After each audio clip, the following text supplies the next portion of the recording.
Sir மே Ramasamy sir, வணக்கம் sir. நீங்கள் எப்படி பார்க்குறீங்க, உங்களுடைய பார்வை என்னவா இருக்குது? பாரத மண்ணிற்கும் தமிழ் மக்களுக்கும் முதற்கண் வணக்கங்கள். 3 விஷயங்கள்.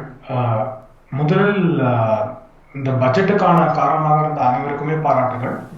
இதில் பிரியன் சார் சொன்ன அந்த கருத்துல ஒரு ஒத்துப்போறேன். ஏன்னா 100% வந்து சாட்டிஸ்ஃபேக்டரி அப்படின்னு நம்ம சொல்ல முடியாது. எல்லாருமே வந்து ஏதோ ஒரு இடத்துல அதிகமான தேவை இருக்குன்னு ஒவ்வொரு மாநிலமும் ஒவ்வொரு குடிமகனும் நினைக்கலாம். அதற்கான தேவைகளும் இந்த பட்ஜெட்ல பூர்த்தி செய்யறதுக்கான இன்னொரு ஃபியூச்சர் பட்ஜெட் இதோட பெட்டரா இருக்கணும் அப்படின்றதுக்கான நீடும் இருக்குன்னு பார்க்க வேண்டிய தேவை இருக்கு.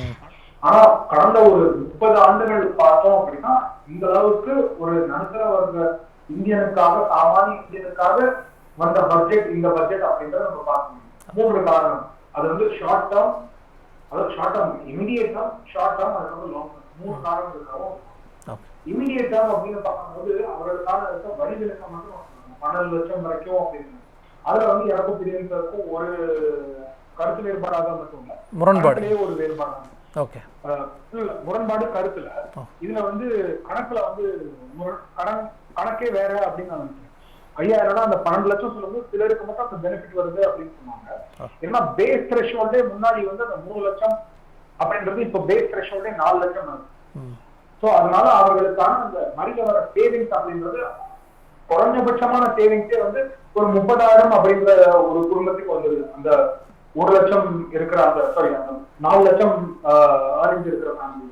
அப்ப அந்த மாதிரி ஒரு ஃபேமிலிக்கு அந்த 30,000 அப்படின்றது ஒரு பெரிய பணம், ஒரு வருஷத்துக்கான எக்ஸ்பெண்டிச்சர் அப்படின்னு பார்க்க வேண்டிய தேவை இருக்கு. இதே இந்த 12 லட்சத்துக்கு மேல 12,73,000 கிட்ட வரும்போது அந்த 73,000 ஸ்டாண்டர்ட் டிடக்ஷன் ஆகும். அதற்கு மேல ஒரு 60,000 ரூபாய் இப்போ இருக்கிற பிரசன்ட் ஃபார்ம்ல வரியாகும். முன்னாடி இருக்க ஃபார்ம்ல வந்து பார்த்தோம்னா 1,20,000 ரூபாய் வரியில டிஃபரன்ஸ். அப்ப கிட்டத்தட்ட 1,99,000 ரூபாய், 2 லட்சம் வந்து வித்தியாசம் முடியும். அப்ப அந்த செலவு அவர்கள் அத்தியாவசிய தேவைகளுக்கு இல்ல அவர்களோட ஆரம்பத்துக்கு எல்லாத்துக்குமே அவங்க செலவு செய்ய முடியும்.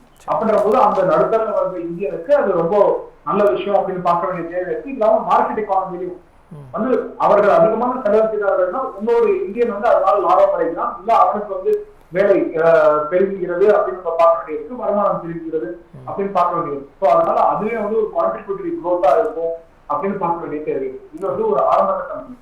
இது இல்லாம முக்கியமாக நம்ம பார்க்க வேண்டியது என்ன அப்படின்னு பார்த்தோம்னா, மருந்தோட விலைகள் குறைக்கப்பட்டிருக்கு. அத்தியாவசிய தேவைகளுக்கான மருந்துகள், கேன்சருக்கான ட்ரக், லைஃப் சேவிங் ட்ரக் 36க்கான வரி விலக்கு, முற்றிலுமான வரி விலக்கு, டியூட்டி எக்ஸம்ஷன் இருக்கு. இது இல்லாம மெடிக்கல் எக்யூப்மெண்ட்டுக்கான எலக்ட்ரானிக் காம்பனன்ட்ஸ்க்கான வரி விலக்குகள் இல்ல வரி குறைப்புகள் இருக்கு. இது இல்லாம சாதாரணமான மக்கள் பயன்படுத்துற இந்தியால இருந்து மேனுஃபேக்சர் பண்றதுக்கு தேவையான காம்பனன்ட், இந்த சிப் செட்ஸ் இல்ல இந்த சோலார் பேனல்ல போற அடிஷனல் காம்பனன்ட், இது எல்லாத்துக்குமே வரி விலக்குகளோ இல்ல வரி குறைப்போ இருக்கு.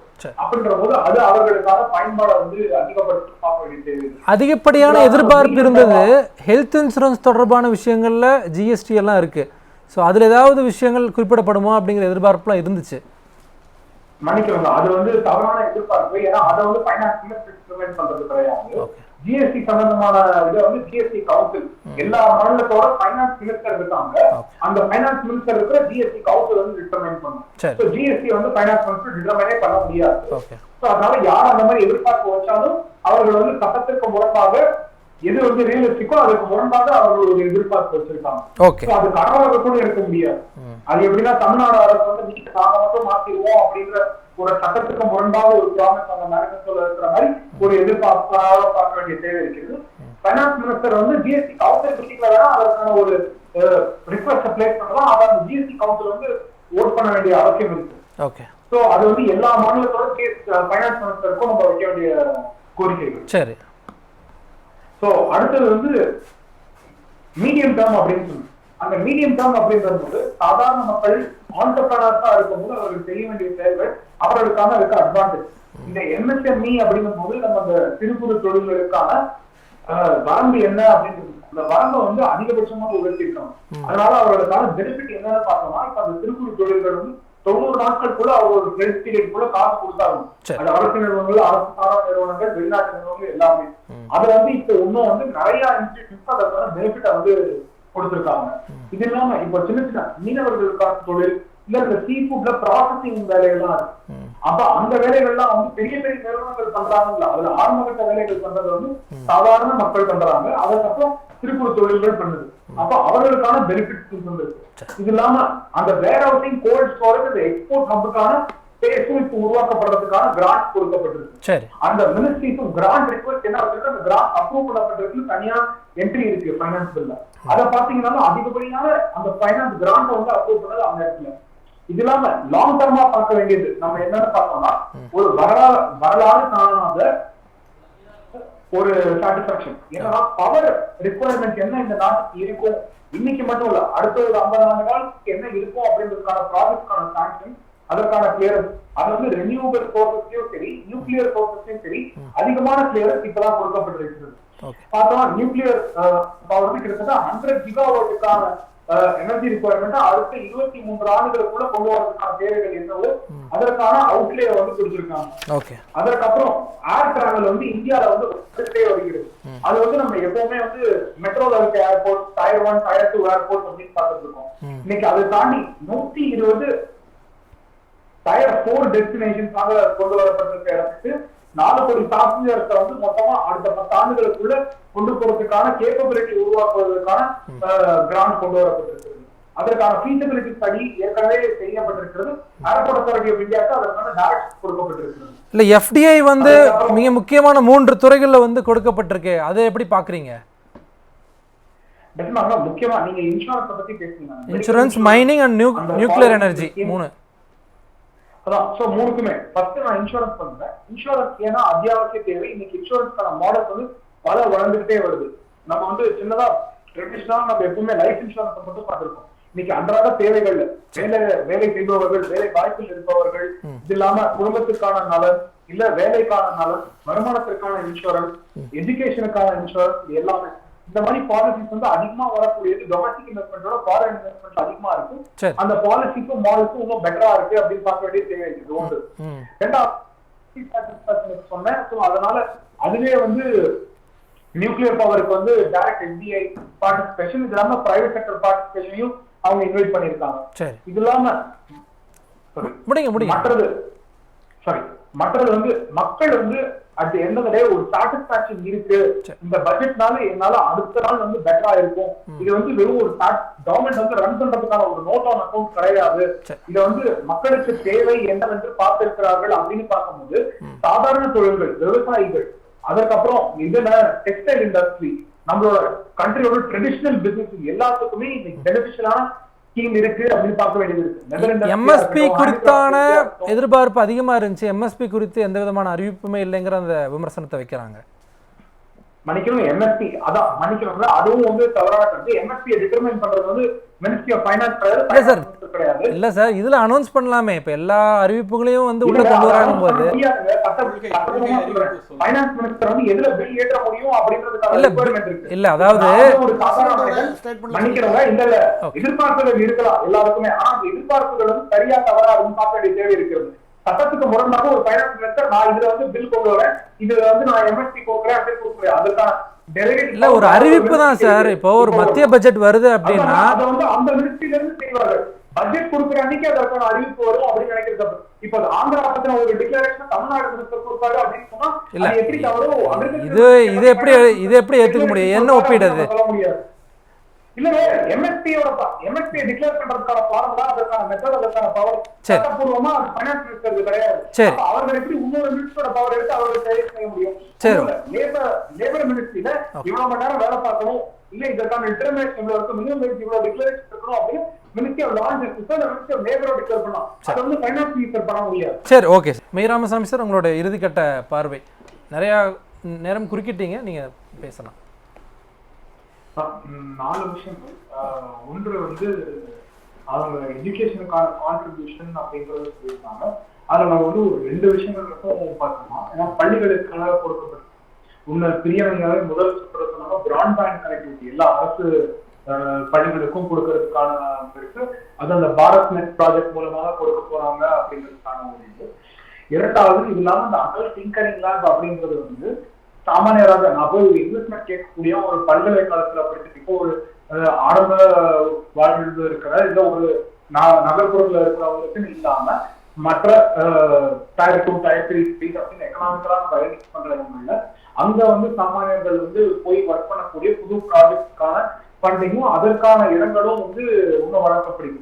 கிட்டத்தட்ட 100 இடங்கள் அடுத்த 5 வருஷத்துல அப்படின்றத அவங்க பார்த்தாங்க. இதுல இன்னொரு விஷயங்கள் பள்ளிக்கூடத்துல மொழியை பத்தி இப்ப அவங்க பேசினாங்க, மொழிக்கான ஃபண்டிங். அது மட்டும் இல்லாம பாரதிய பாஷா அப்படின்னு ஒரு மொழிக்கு மட்டும் இல்ல, இந்திக்கு மட்டும் இல்ல, எல்லா மொழிகளிலுமே நம்ம வந்து அந்தந்த பள்ளிகள்ல பயன்படுத்துவதற்கான டெக்னாலஜி இன்டர்ஃபேஸையும் ஏஐ இன்டர்ஃபேஸையும் ஏற்படுத்தி தரதுக்காக இந்த அரசு சொல்லியிருக்காங்க. அது வந்து இந்த ஒரு ப்ராஜெக்டாவே இருக்கு. அப்படின்ற போது அவர்கள் ஒரு மொழியை தான் வளர்க்க வேண்டும் அப்படின்றது வந்து வெறும் அரசியல் காரணமாக இருக்கிற பேச்சு மட்டும்தான். மும்மொழி கொள்கை மாநில மொழிகள்ல அவர்களோட ரீஜனல் டைரக்ட்ல படிக்கணும் பிரைமரி ஸ்கூல்ல வரைக்கும் அப்படின்றது எண்ணிக்கையில இருக்கு. அது தமிழ்நாட்டோட பாலிசியில கூட கிடையாது. எல்லாத்தையுமே அந்த இன்சென்டிவைஸ் பண்ண வேண்டும் அப்படின்ற தேவை இருக்கிறது. இல்ல இந்த விஷயம் வந்து இன்னைக்கு யாரும் குறிப்பிடல, மாநிலங்களுக்கு இந்த விஷயம் யாரும் இன்னைக்கு குறிப்பிடல. நீங்க உங்களுடைய பார்வை, ஓகே, உங்களுடைய பார்வை வந்து தமிழ்நாடு வந்து அடுத்த மாநிலங்களுக்கான வரவு வந்து குறைந்திருக்கிறது அப்படின்றாங்க. நம்ம யூபிஏ ஆட்சி காலத்துல காங்கிரஸும் டிஎம்கேவும் வந்து 2014 to 2014 வரைக்கான அந்த 10 ஆண்டுகளுக்கான பீரியட்ல 94,977 crores தான். அதற்கப்புறம் வந்து 9 ஆண்டுகள் 2.3 லட்சம் கோடி கொடுக்கப்பட்டிருக்கிறது. இது இல்லாம பர்சன்டேஜ் கான்ட்ரிபியூஷன் அப்படின்னு வரும்போது முன்னாடி இருக்க டைரக்ட் இன்டைரக்ட் டாக்ஸ் கலெக்ஷன் அந்த ஸ்டேட் இருக்கும்போது இது ஸ்டேட் டாக்ஸ் பேங்க் இருக்கும்போது இருக்கிறது ஜிஎஸ்டி டெவல்யூஷன்ல ஸ்டேட்டோட பர்சன்டேஜா டைரக்டா 50% போயிடுது. அதுக்கப்புறம் ஐஜிஎஸ்டி கலெக்ஷன்ல 42% மாநிலங்களுக்கு மொத்தமாக போகிறது. அது வந்து சில வளர்ச்சி பெற்ற மாநிலங்கள் எங்களோட வருவாய் அதிகமாக இருக்கிறது, எங்களுக்கு அதிகமா வர வேண்டும் அப்படின்னு சொல்லும்போது அவர்களுக்கு அதற்கான மானியங்கள் வந்து முன்னாடி காலகட்டத்தில் கொடுக்கப்பட்டது. சிவபிரியன் சார் குறிப்பிடுறாரு, இல்ல செஸ் பத்தி பேச மாட்டேங்கிறாரு, செஸ் பத்தி பேச மாட்டேங்கிறீங்க அப்படிங்கிறாரு. இல்ல மன்னிக்கணும், நான் கேட்கிறேன். எனக்கு நான் இந்த மாதிரி தவறான கருத்துக்கள் சொல்லப்பட்ட போது குறிப்பிடும் போது எல்லாரும் வந்து எனக்கு டிசிப்ளின் என்ன, நான் அதுக்கப்புறம் தான் பேசணும் அப்படின்னாங்க. அது வந்து டிபேட்டுக்கு வந்து சரி கிடையாது. நான் மற்றவர்களுக்கு வாய்ப்பு கொடுக்கணும். ஆனா எனக்கு கொடுக்காத அதே நான் முதல்ல என்னோட ஸ்டேட்மெண்ட் வச்சுறேன், அப்புறம் மத்தவங்க அவங்களோட ஸ்டேட்மெண்ட் வச்சுக்கணும். இல்ல சேர்த்துக்கிங்க, அவ்வளவுதான். செஸ்ஸை பத்தி பேசல அப்படிங்கிறாங்க, அவ்வளவுதான். என்னோட கேள்வியை எடுத்துக்கங்க, அவங்க இன்டர் பண்ணல. செஸ்ஸை பத்தி சார் பேசல அப்படிங்கிறாங்க, அவ்வளவுதான். மன்னிக்கணும், செஸ்ஸை பத்தி திரு மெய் ராமசாமி சார் வந்து பேசல. நான் செஸ்ஸோட ஸ்டேட் கான்ட்ரிபியூஷன் வந்து டெவல்யூஷன் என்னன்னு கையில ஃபைனான்சியல் டிக்ளரேஷன்ல இருக்கு. ஓகே, 58.9% வந்து ஸ்டேட் செஸ்ல இருந்து டெவல்யூஷன் இருக்கு. அப்ப அது வந்து 50% அதிகமாக. இப்ப வந்து மத்திய அரசு டிஃபென்ஸ் கான்ட்ரிபியூட் பண்ணணும், ரோடு கான்ட்ரிபியூட் பண்ணணும், எஜுகேஷன் கான்ட்ரிபியூட் பண்ணணும், ஹெல்த் கான்ட்ரிபியூட் பண்ணணும், கிராண்ட் கொடுக்கணும், பப்ளிக் ப்ராஜெக்ட், ஸ்டேட்டோட ப்ராஜெக்ட், முனிசிபாலிட்டியோட ப்ராஜெக்ட், பஞ்சாயத்து ப்ராஜெக்ட் கான்ட்ரிபியூட் பண்ணணும். இதை தாண்டி டாக்ஸையும் மொத்தமா அவங்க மாநிலத்துக்கே கொடுத்துடணும் அப்படின்னா வருவாய் எங்க கொடுக்கப்படும். அது வந்து ஒரு பேலன்ஸான அப்ரோச்சா இருக்கும். அந்த மாநிலம் வந்து இன்னைக்கு வரைக்கும் நாட்டில் இருக்க ஒரு கிராண்ட் இல்லாம, ஒரு அடிஷனல் ரெகுலர் இல்லாம, டிரான்ஸ்போர்ட் அலவன்ஸ் இல்லாம, அந்த எந்த மாநிலத்திலிருந்து நாட்டில் ரிப்போர்ட் வருதோ அவர்களுக்கு எந்த ஒரு பெனிஃபிட்டும் கொடுக்காம இன்னைக்கு நம்ம வந்து அதை என்ஜாய் பண்ணிட்டு இருக்கோம். அப்ப அதை வந்து நம்ம என்ஜாய் பண்றதுக்கு கூட தயாராக இருக்கோம். ஆனா அந்த பின்தங்கிய மாநிலத்திற்கு நம்ம வருவாயிலிருந்து கொஞ்சம் சதவீதம் நம்மளோட சகோதரர் இதே பாரத நாட்டில் இருக்கும் நம்மளோட சகோதரிகளுக்கு கொடுக்கறதுக்கு சுமை அப்படின்னு நம்ம கருதுறோம். அப்படின்னா நம்ம சகோதரர்கள் நம்ம அவங்கள பார்க்கிறோம், அவர்களோட உயர்வு நமக்கு தேவையில்லை, நம்மளோட உயர்வு மட்டும்தான் தேவை அப்படின்னு நினைக்கிறது தவறான கருத்தாக இருக்கிறது. சரி sir, Ramasamy sir 30 second sir, பல விஷயங்கள் குறிப்பிட்டிருந்தாங்க, உங்களுக்கான வாய்ப்பு. 3 விஷயங்கள் தான் இன்னைக்கான நிதிநிலை அறிக்கை அப்படின்றது பேராசிரியர் நிதிநிலை அறிக்கை 6 மாதத்துக்கு முன்பு இருந்ததோடு இன்னைக்கு அந்த சாட்டிஸ்பாக்சன் இல்லை அப்படின்றது. அதான் எல்லாரையுமே சாட்டிஸ்ஃபை பண்ண முடியாது அப்படின்னு தெரிய ஆரம்பிச்சது இருந்து எடுத்துட்டு இன்னைக்கு மக்களுக்கு அத்தியாவசிய தேவை என்ன அப்படின்ற பார்வை இருக்க வேண்டும். அதற்கான எஜுகேஷன், அக்ரிகல்ச்சர், பெண்களுக்கு தேவையான என்ன அப்படின்றது இந்த நிதிநிலை அறிக்கை கொடுத்திருக்கிறது. தொலைநோக்கு பார்வையோட அடுத்த 20 ஆண்டுகளில் என்ன செய்வோம், நம்மளோட எனர்ஜி ரிக்வயர்மெண்ட் என்ன, அதற்காக யார் நம்ம கூட பயணிக்க முடியும், அதற்கான தேவைகள் என்ன அப்படின்றதுக்கான பார்வை இருக்குது. அது இல்லாம நடுநிலை குரோத் இருக்கணும் அப்படின்னா ஆண்டர்பிரனர்ஸ்க்கு என்ன பண்ணணும், எம்எஸ்எம்இக்கு என்ன பண்ணணும் அப்படின்றதுக்கான தேவை நிதிநிலை அறிக்கை கொடுத்திருக்கிறது. அதனால முழுமையான ஒரு நிதிநிலை அறிக்கை. இது வந்து ரொம்ப சந்தோஷமான விஷயம் அப்படிங்கிறது நான் மட்டும் இல்ல, சிஐஐ, இந்த மாதிரி அமைப்புகளை பாத்தீங்கன்னா அங்க இருக்க இண்டஸ்ட்ரி சொல்லிட்டு இருக்காங்க, மாணவர் அமைப்புகளும் இதே சொல்லிட்டு இருக்காங்க அப்படின்றத நம்ம பார்க்கணும். ஓகே.